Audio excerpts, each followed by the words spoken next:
In today's video, I'm going to teach you how to enable two-factor authentication on Slack. Two-factor authentication, or 2FA, adds an extra layer of security to your Slack account by requiring a second proof that it's really you when you sign in.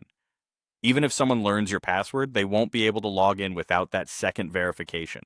It takes just a minute to set up and can save you a lot of trouble down the line. Start by opening Slack and making sure you're already signed in to the correct workspace. Look to the top corner of Slack and click your profile picture. A menu will appear. From there, choose More, then select Account Settings. This will open your Slack account settings in your browser where you can manage security and other preferences. On the Account Settings page, find the Security section. Here, click Set up two-factor authentication. Slack will first ask you to confirm your identity.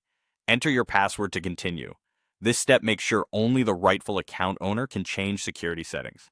Next, Slack will ask you to choose how you want to receive your second verification code. You have two options, an authentication app or SMS text message. If you already use an authenticator app on your phone, such as one you rely on for other services, that's often the most secure choice and works even if you don't have mobile signal. SMS is a convenient alternative if you prefer getting a text, but keep in mind it relies on your phone number and network coverage. After you pick your preferred method, Slack will send you a verification code. If you chose an authentication app, open the app and find the 6-digit code for Slack. If you chose SMS, check your text messages for a code from Slack. Return to the Slack setup page, enter the code exactly as shown, and submit it to confirm. If the code doesn't work the first time, double-check that it's current, as codes refresh frequently. Once the code is accepted, 2FA is enabled on your account. From now on, when you sign into Slack on a new device or browser, you'll enter your password first and then provide a fresh code from your chosen method.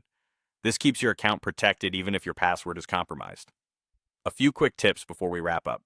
Keep your phone accessible when you log in, make sure your authenticator app's time is accurate, and avoid sharing verification codes with anyone. That's it. Your Slack account now has stronger protection with two-factor authentication.